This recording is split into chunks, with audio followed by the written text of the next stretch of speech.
tips that you would like to share with the people out here as to how a team is made from beyond being a great individual player?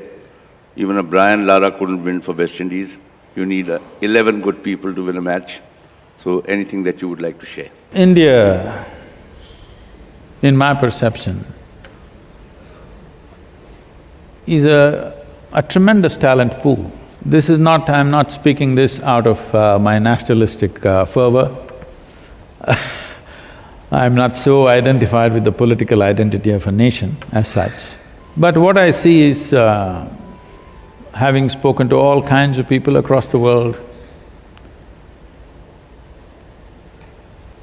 I've spoken in large universities, scientific community which have very keen minds, academics and others, but on an average, if you pick up a bunch of 100 people off the streets of Mumbai or Bangalore or Chennai or somewhere, you will find generally they are of a higher intellect than what you can pick up anywhere in the world, believe me.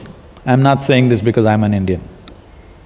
Generally, natural intellect is very high, but it is one of the most disorganized intellects. They have intelligence, but organization has not happened, which essentially means lack of leadership. There has not been an inspiring leadership for a long time. We get leaders only when there is super crisis. We don't get leaders to manage our well-being and enhance our well-being. Only when we're in a real deep pit, like Mahatma Gandhi is born, because we're in a total mess. Somebody else has occupied us and everything bad has been done to us. Now one leader props up out of desperation. Otherwise, to be a leader, naturally to stand up and be a leader, to create good things, to maintain good things and to enhance good things in the world, when I look back, I have not seen a leader like that for a long time in the history of this country. I think this is mainly… has many things to… there are many factors to this. I think one main factor is we have been an occupied nation for too long and somehow we have developed this attitude, don't put your head up, somehow put it down and go home. Don't confront problems, avoid problems, has been our attitude always.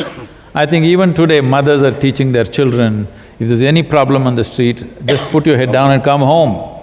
Don't try to fix it, that's not your problem.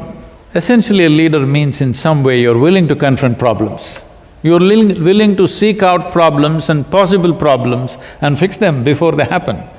But that attitude has not been there, so we've not built leadership. And also being an occupied nation, we did not build many layers of leadership. If a good leader comes up there, everybody will start worshipping him. A leader does not need worship.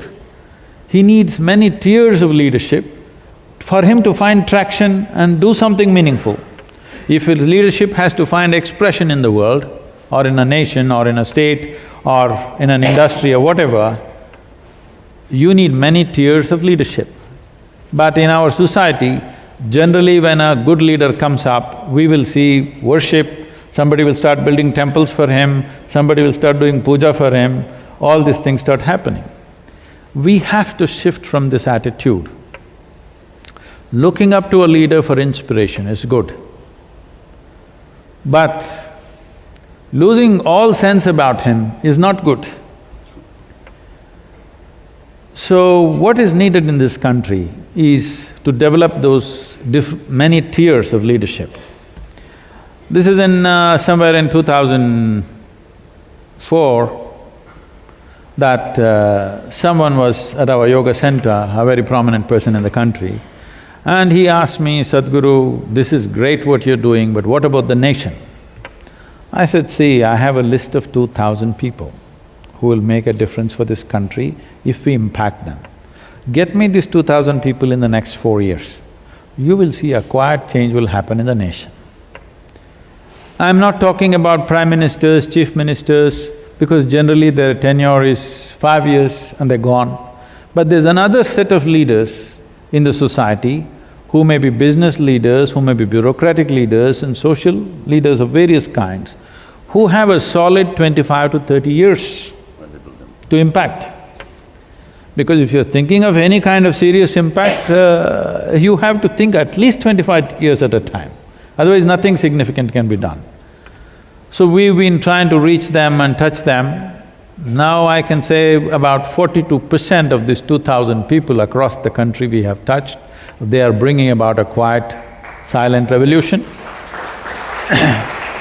Because in my perception, a revolution is not about, I want you to change. This is not a revolution. This is a problem. This is the basis of all problems. I want you to change. I am willing to change. This is a revolution. To bring this forth in everybody, whatever is needed for the situation, I am willing to change myself and do my best in this given situation. This is a revolution. This is the revolution we need in this country right now, because everybody is stuck to their own mindsets, their own caste, their own creeds, their own whatever, different kinds of things. Everybody is an activist for his own causes. There is no bloody cause which is good enough in this world except human well-being. There is no other cause which is worthy of human attention. If we don't dedicate ourselves to that, if we dedicate ourselves to that, everyone in some way will become a leader. If your fundamental thing when you step out of your home, if your thing is, today wherever possible, whichever way possible, I will impact as many people as possible. What I'm saying is, let's say you come in touch with 10 people. If 10 people come your way today, you can either impact them positively or negatively, or you can let it pass by. Whatever the nature of your job, whether you are just a salesperson, sales manager, whatever you are up there, even if you're a beggar on the street, you know, beggar has the maximum number of clients per day. It doesn't matter who you are. I have seen beggars who are positively impacting anybody who comes to them, they're saying the right things. I'm saying in every possible way, either you can positively impact somebody, negatively impact somebody, or let it pass. So according to one's capacity to do things, depending upon one's intelligence, competence, capability and the position that we hold at a given moment, our impact may be small or big, but we can impact. If we exercise this right, if we exercise this choice every moment of our life, wherever you are, you always impact whoever comes in touch with you, you will positively impact them in whatever way possible. You are a leader, how far you will go, let us see the competence and then, suppose you are an IT engineer, you have information technology ideas 1,000 years ago, all right? Maybe you would remain unemployed right through your life, but you could still impact people. I'm saying the time also decides how impactful we are at a given time in history. But the important thing is that you take up this responsibility. Whoever comes in front of you, you will in somehow make a positive impact on their life.